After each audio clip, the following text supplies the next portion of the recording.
himself in the hospital and say, I'm not a party to those agreements. I don't have to follow those. Yes, yes. If you want that, go to a judge, try to get him to deliver an order forcing us to. So it's unbelievable, what people. Now again, if somebody's married, that's not a problem. Right. On the other hand, I don't see hospitals ever asking a man and a woman who are in a situation like that. You say you're married, bring your marriage license. Right. Yes. And never see that. Right. It's unbelievable that the discrimination that went on and still goes on in some degree. No, and we're headed into that again. Just have to look at the current discussions with the nominee for the Supreme Court. Right. There are any number of anti-gay things that are going on there. A lot of them were associated with the Notre Dame University, it's a Catholic university. Yes, and it's frightening. The people who want to roll the hands of time backward and progress that has been made over the years in civil rights and social justice, they want to take it and destroy it in the name of what? I don't know. And people who falsely claim that this is Christian behavior, different type of Christianity than I've ever seen before. I know that, and a lot of people would say the same. A lot of people would say the same. It's just not morally justified to treat people the way they want to treat people and degrade them and so forth. We have enough history in this country of lack of social justice and over the years, and what the things that happened and the lies that were told to cover it up. I can remember a segment here. This is kind of in this what we're saying about social justice. When I was younger and we went and we read in school our history books, this is why it's so important that we tell the truth. That I didn't understand that our ancestors, many of us who were Anglo or came into the country, or that we actually took the land from the Native Americans. Some of the history books present it as that they peacefully signed treaties with us, and that they gave up some of their land that they weren't using, and that we settled it. That wasn't a true story. The trees were broken, and the things that went on were atrocious. And there is progress being made, though. I remember hearing just a year or two ago that it's been more than that because it was before the current administration took over. He may have stopped that too. The Americans, the U.S. and Mexico, were going to both rewrite their history books to tell the truth about what happened in Texas and other places, about the wars that we had and what went on. And because both of them neither told the truth about what actually happened. Well, interesting you should mention. Yes. Interesting you should mention Texas. I'm going to read you something that came out today or yesterday. The Texas State Board of Social Work Examiners voted unanimously Monday to change a section of its code of conduct that establishes when a social worker may refuse to serve someone. The code will no longer prohibit social workers from turning away clients on the basis of disability, sexual orientation, or gender identity. So, what progress. That's Texas. Yes.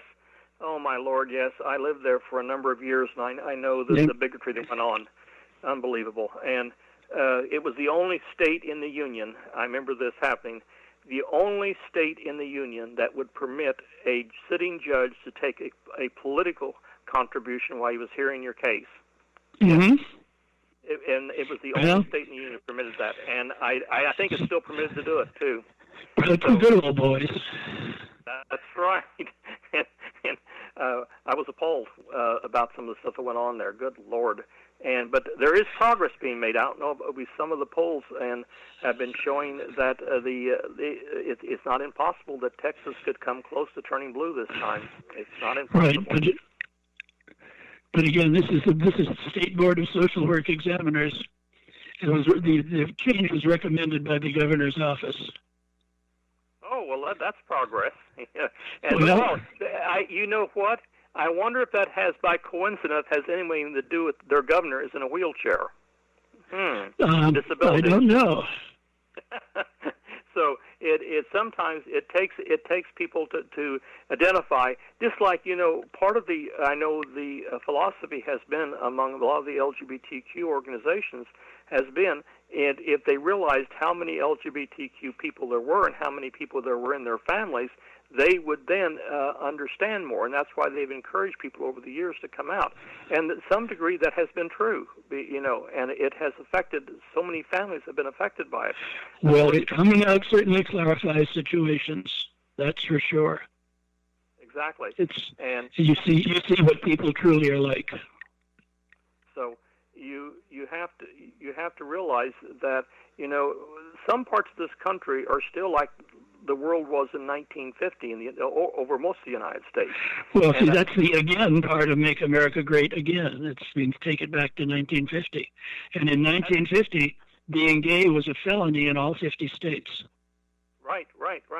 And exactly. And it was considered and did you hear on this, of course, did you hear the interviews being done on the court nominee of Barrett, and she said... Some of them, yes. Well, anyway, one of the clear statements she made, it was sexual choice. Sexual orientation. It was choice. It was a choice.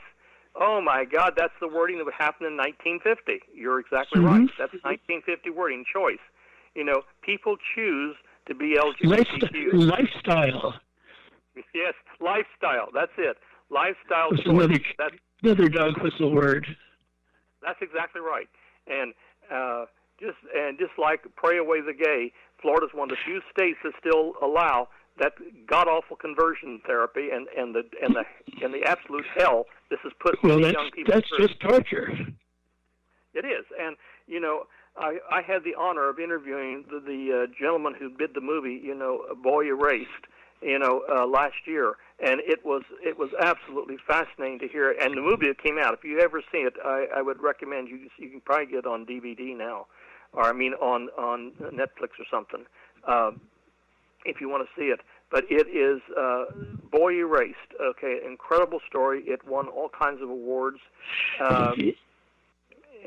Girl Erased, wasn't it? Pardon? Was it Girl Erased? No, Boy Erased. Boy Erased, okay. Yes, Boy Erased.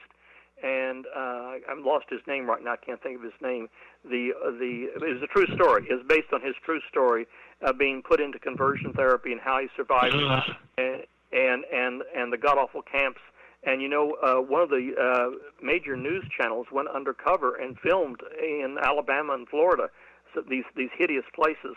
They're like you'd think of them like these camps they put together, and for a summer camp or something, you'd do that. And it were absolutely horrible places. And one of the people that ran one of the camps was recently arrested. During the period of time they uncovered his background, his criminal background and everything, and this religious group had hired him and had not done any background check on him or anything hardly, apparently. And, oh, my Lord, one scandal after another. But and you feel sorry for the people that have been through this. Tell us a little bit more about, we've got a few more minutes left here. We need to talk about a little bit more about your... when you formed the production company here, that's the one with Ann Morrison and Blake Walton. Yes. Yes. How many? Well, we got 2 minutes to wrap up here, so I better get moving. Okay, tell us a little bit about. I just thought you just do that. Let's just do a summary. Okay. Well, I have one thing I would like to say. Sarasota is a liberal city in the middle of a conservative county. Sarasota, the city, is about 50 or 55,000 people, and the county is about 350,000. So it is why Sarasota, the city, has the kind of arts environment you'd expect from a small German city. It's got an opera, it's got a symphony, it's got at least 2 ballet companies, lots of theater, museums, biological gardens, all sorts of things. So Sarasota is a great place for those sorts of things. So gay people don't have huge problems in the city of Sarasota. That's not the same in the county of Sarasota, however. Right, and that's what happens too. And the same thing is true in other places as well. And it's a matter of education and getting people, it's hard to hate somebody that you know. If you know him to be a good, kind, honest person, it's hard to hate that person. It's easy to hate an idea. So that's it. If they see that the LGBT community is in virtually every profession, the waiters in your restaurant. Absolutely. They're chefs preparing food. Doctors, lawyers, military, everybody. Everybody, and that's the important part here. So, David, it has been an honor to have you here with us, and maybe we'll even have you back again in the future, talk about other subjects that you have, because you've got such a fascinating history behind you and things that you certainly should be proud of that you've done over the years. I know we didn't even get a chance to talk about the memoirs you wrote for somebody, but that's something else we can talk about later in the book that you put together. So thank you for being with us today, and thank I appreciate it. And thank you for listening, and we hope you have enjoyed today's discussion. This has been Coastal Progressive and Rainbow Forum on Society Bike Radio, and I have been your host, Steve Ryan.